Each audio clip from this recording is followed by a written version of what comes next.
Come si disegnano i giubbotti? Te lo faccio vedere in questo video. Ciao, sono Patrizia. In questo video ti faccio vedere come disegnare ben 3 giubbotti. I giubbotti, oltre alle giacche, in genere i capospalla, sono i capi più difficili da disegnare. Soprattutto i giubbotti perché hanno un sacco di tasche, tagli, zip, eccetera. Quindi in questo video ti faccio vedere come disegnarne 3 tipi diversi. È un video che mi ha richiesto Cristina. Cristina, eccoti il video su come disegnare i giubbotti. E in questo video ti faccio vedere il disegno a matita partendo dal foglio bianco. Come negli altri video nella playlist del figurino veloce, quindi dopo aver visto questo dei giubbotti puoi anche imparare a disegnare le giacche, le camicie, gli abitini, e c'è la playlist dedicata. Questi sono dei figurini, soprattutto la playlist del figurino veloce, sono dei figurini che possono essere utili se tu vuoi lavorare dentro un'azienda. Quindi sono i figurini che si fanno normalmente dentro le aziende. Poi chiaramente ognuno ha la sua mano nel disegnare, c'è chi li fa con il figurino, chi fa solo il capo, ognuno ha un po' il suo stile di disegno. Però avendo lavorato tanti anni in aziende di abbigliamento, nell'ufficio stile come stilista e con gli stilisti e come responsabile di collezione, di questi tipi di figurini ne ho visti davvero e fatti davvero tantissimi, e quindi la playlist del figurino veloce l'ho creata apposta per quelle di voi che vogliono usare il figurino dentro a un ufficio stile o a un'azienda, uno studio stilistico. Quindi la playlist del figurino veloce te la dovresti mangiare, perché ci sono un sacco di contenuti proprio di come si lavora nelle aziende. Poi chiaramente ognuno ha il suo modo di disegnare, ha le sue abitudini, per carità, però bene o male figurini tipo questi, adesso te li faccio vedere, è pieno. Le collezioni sono anche di 300 modelli, per cui bisogna essere veloci a disegnare e conoscere i capi, almeno conoscere i capi di base. Ecco perché ho creato la playlist del figurino veloce per te. Se disegni per hobby, ci sono le playlist con i pantoni, gli acquerelli liquidi, le matite colorate, quindi ti puoi sbizzarrire. Questo è un video dove ti faccio vedere 3 tipi di giubbotti. Ora, in base alle mie esperienze, più o meno ci sono dei modelli che bene o male ci sono sempre. Poi cosa succede? Che vengono modificate le proporzioni, nel senso che un capo di abbigliamento, soprattutto i capospalla, o anche le giacche, quindi vai a vedere anche il video delle giacche, essendo dei capi che hanno un costo sia in termini di confezione, tessuto e poi anche il costo proprio finale impegnativo, vengono fatti con delle modifiche che però siano portabili. Questo cosa vuol dire? Vuol dire che ci sono magari dei disegni che visti sulla carta ti sembrano normali, poi li guardi nelle sfilate e sono meravigliosi. Quindi non ti far prendere dalla tentazione di fare dei disegni strani, perché alle volte i disegni che sembrano semplici quando vengono realizzati sono meravigliosi. Quindi ti esorto a provare a prendere delle sfilate, a prendere disegnare i capospalla che ci sono nelle sfilate, e tu vedrai che il disegno ti sembrerà semplice. Cioè guardi il disegno e dici: è semplice questo disegno, mi sembra una cosa normale. Dove sta la differenza? Che tessuto metti, quali saranno le proporzioni, come la fodera, come sono i bottoni, com'è la zip, la forma della tasca. Cioè ci sono veramente tante cose da guardare. Quindi il disegno, quando si parla di farlo di mestiere, è solo l'inizio della rumba, non è la fine, è solo l'inizio. Quando fai questi disegni qui è solo l'inizio, perché poi ne dovrai produrre 200-300 e poi c'è da fare il prototipo, scegliere il tessuto.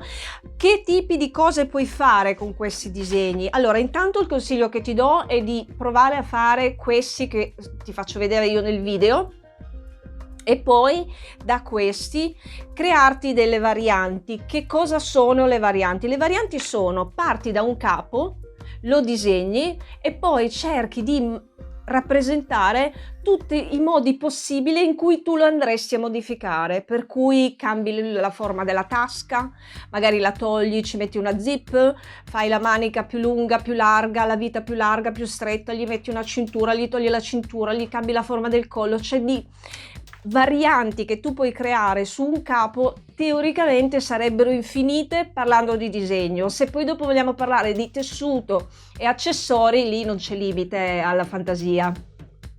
Quindi in questo video ti consiglio di rifare questi disegni e ne fai uno per foglio. Dopodiché, quando tu hai fatto uno di questi, te lo vai a modificare in tutti i modi che ti vengono possibili e immaginabili, che ti vengono in mente. Ti crei tutte le varianti possibili e immaginabili sulla carta, perché come ti ho detto, il disegno, soprattutto quando si parla di capi di abbigliamento, non deve essere dentro all'azienda disegni come questi, non devono essere esteticamente il disegno bello, non devi affrescare la Cappella Sistina. Questi sono disegni che sono, come ti ho detto, l'inizio della rumba, per cui di qui si apre tutto un meccanismo di tessuto, modelli, vestibilità, forme, tasche, cambierai idea, modificherai un sacco di cose. Quindi il disegno del figurino nelle aziende è uno strumento, e quindi non è il piacere di disegnare perché poi dopo dici guarda come sono brava a disegnare. No, nelle aziende viene premiato il capo che porta venduto, e quindi la cosa importante è che il disegno è un mezzo di comunicazione delle tue idee, però le tue idee devono essere in linea con quello che ti chiede il mercato, per cui non è che devi fare un disegno strano, devi fare un disegno che abbia senso, e poi parti come esercizio da questi 3 modelli e vai a creare delle varianti con tutte le modifiche che ti vengono in mente. Dici va bene, ok, allora questo capo è così, la tasca, proviamo a metterci quest'altra tasca, ok, proviamo a togliere la cintura, mettere la cintura, perché poi avere conoscere le basi e da quella base lì creare tutte le varianti, e poi il lavoro che bene o male fai nell'azienda, perché non si inventa più niente, ragazzi, cioè è stato inventato di tutto. Dove sta la differenza? Nel saper elaborare le cose che esistono con un gusto e rispondendo alle esigenze del tuo pubblico, ok? Quindi prendi questi disegni e rifalli e poi modificali, ma non facendo una sola variante, almeno 4 o 5 varianti di un unico modello, soprattutto perché sono giubbotti, quindi ci si può lavorare di più. Fosse un altro tipo di capo più semplice si fa un po' fatica, però sulle applicazioni, le tasche, i tagli, il carré, il polso, il tipo di chiusura, cioè veramente coi giubbotti ti puoi sbizzarrire, però devi conoscere le basi, nel senso che se tu vai a lavorare in un'azienda di abbigliamento e fai uno stage e la stilista senior viene da te e ti dice disegnami un parka, disegnami un bomber, disegnami un Montgomery, e tu stai così perché non li hai mai disegnati, magari hai passato le tue giornate a disegnare gli abiti da sera e nelle aziende d'abbigliamento si vendono questi. Cos'è che si vende dentro le aziende? Apri il tuo armadio e guarda che cosa c'è. Guarda cosa c'è nel tuo armadio e capirai cos'è che disegnerai quando sarai in un'azienda. Quindi allenati a disegnare questi, perché un minimo li devi memorizzare. Dopo è chiaro che ci sono delle modifiche nelle vestibilità e nelle proporzioni, però tu di base li devi saper disegnare e ricordarteli. Come si disegna una giacca? Devi saperla disegnare a memoria, la base. Dopo fai tutte le modifiche del caso, quindi mi raccomando, la playlist del figurino veloce te la devi mangiare, guardare all'infinito e imparare a disegnare a memoria. Che cosa vuol dire? Memorizzare come è fatto un capo e saperlo disegnare senza guardarlo. Poi è chiaro che devi imparare a disegnare i capi anche sui manichini. Se hai un manichino a casa ci metti il capo e lo disegni. Però se tu lo memorizzi come va disegnato, in qualunque situazione sei, tu lo riesci a rappresentare. Soprattutto se stai studiando, hai tempo di memorizzare questi capi. Quindi in questo caso vedrai 3 capospalla e hai anche la possibilità di vedere anche come si fanno le giacche, come si fanno i trench, le camicie. Quindi vediamo questo tutorial insieme.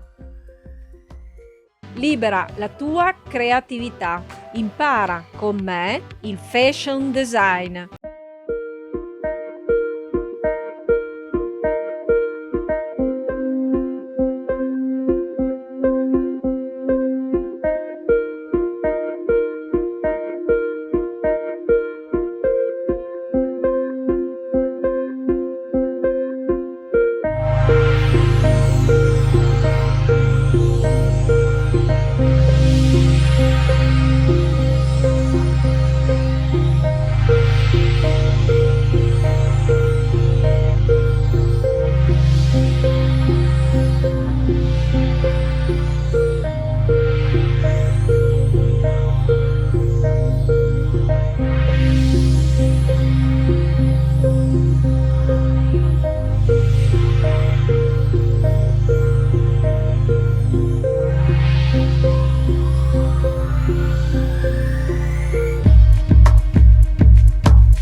Bene, se hai capito come fare i giubbotti, guarda nella playlist, così vedi anche come fare le giacche, come fare le camicie.